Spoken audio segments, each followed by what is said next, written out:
Guys, and welcome back to my channel. So in this video I'm going to be showing you how to make your own tomato paste at home, the easy way to make them, very fast and simple, so I hope you enjoy watching this video. If ever I had a video. Alright, all we're going to be needing is your tomatoes, your fresh tomatoes. You can use this amount of tomatoes, you can use more than that, you can use less of it, okay? But I don't think you use less than this quantity that I'm using here. So the tomatoes are already washed. I'm going to slice them. The reason why I'm slicing these tomatoes is because you don't want to add extra water into the tomatoes while blending them, because if you add extra water in the tomatoes, it's going to take a whole lot of time to be cooked. So slicing them helps to get rid of the water from the tomatoes and also help to blend them without adding extra water.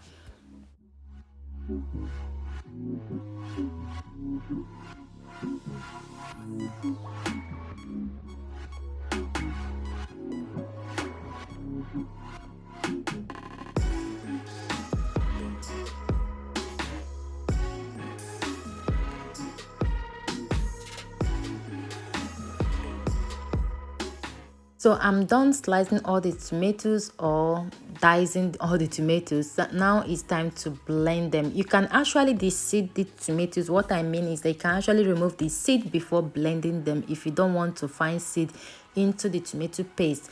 So as you can see, I did not add any water into that tomatoes. Can you see the reason why you need to slice them this way before blending? So after blending them, I'm going to use my sieve. My sieve is very tight, so I'm going to be using them with the scarf there. As you can see, I double it, so I need to use the scarf to get the excess, the first stage of tomatoes that was rushing out before the water started. So either you use your sieve like I'm doing here, or you use your scarf. This is just an ordinary white scarf that I got from AliExpress a while ago. But for me, the scarf method is better because the scarf helps to dry a lot of water out of the tomatoes, but the sieve dries just a little bit, but not as much as the scarf dries the water out of the tomatoes. So I'm done with that one. I'm going to transfer them into my pot. As you can see, they are still liquidy there, okay? So I'm going to use the scarf to get the job done.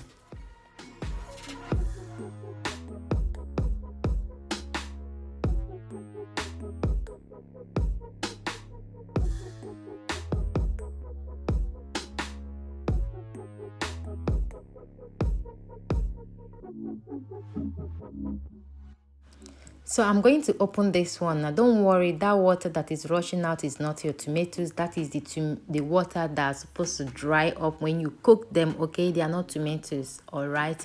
And the flavor of your tomatoes stays intact as well. So you see how much the scarf dries up the tomatoes. This is why I said the best way is to use the scarf if you can find any. But if you don't have, use your sieve as well. The sieve get the job done, and use this method of not adding water while you're blending the tomatoes, okay?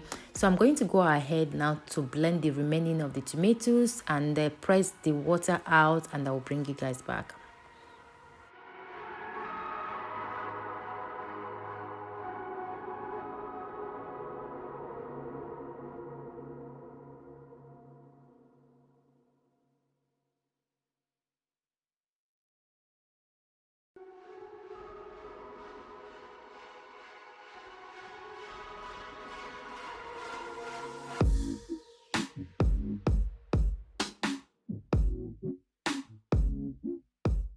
Okay guys, I'm pressing that out. As you can see, that water, you can equally drink that juice that is coming out of the tomatoes. They are very good for your health in case if you want to drink it. And most of you will be wondering, why is this batch of the tomatoes very red, more red than the other one? That is because I throw in a piece, just a piece of beetroot, fresh beetroot, into the tomatoes. That changed the color, like it changed everything. I did not add a lot of beetroot, just a little. And you don't have to add beetroot inside your own tomatoes, okay? I just wanted to try something different, it's something new, okay? And I love the outcome of it. So if you can find beetroot, throw in just a slice of beetroot into the tomatoes. It's going to change that color. Beetroot is very good for health. So back to the juice of that tomatoes, you can equally drink them because they are very good and very healthy. So I'm done pressing that tomatoes. Now I'm going to transfer them into the pot. Can you see how much what the scarf did to the tomatoes? Can you see that the scarf, like I said earlier, works better than the sieve? So after adding them into the other tomatoes, I'm going to mix everything together and place them over the heat and allow them to cook.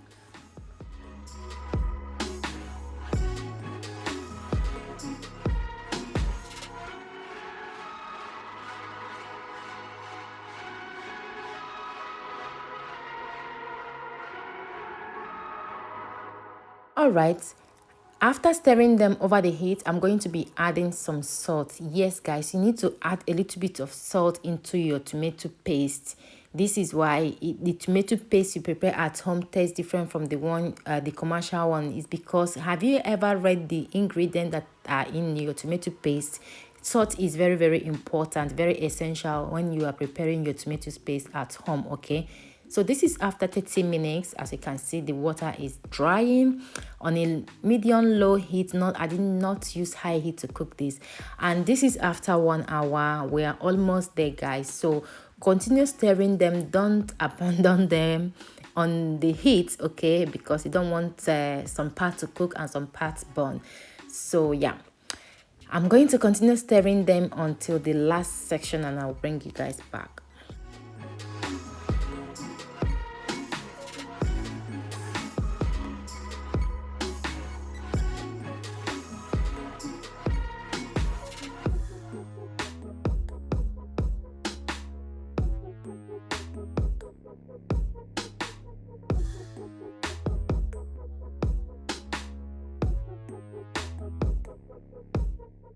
Okay, guys, this is approximately 1 hour and 1 hour 30 minutes that I cooked these tomatoes. Can you see how much dry they are? Can you see the consistency of this tomato paste? This is what tomato paste should look like, the one you prepare at home. This tomato paste, you can actually leave them in the fridge for 10 days, maximum 10 days, but in the freezer you can allow them to stay in the freezer for as long as you desire, or until you consume everything. Can you see that? I hope you learn 1 or 2 things from this video. This is amazing. You can do this by yourself. Like, you can prepare your own tomato paste at home, okay? You just have to be patient. So after a while, I allow them to sit to cool down a little bit before adding them into my freezer bag. Now I'm going to throw them in the freezer until I'm ready to use them. Thank you guys for watching. If you like this video, please like, share and subscribe to my channel, and I will see you in my next video. God bless you all. Bye.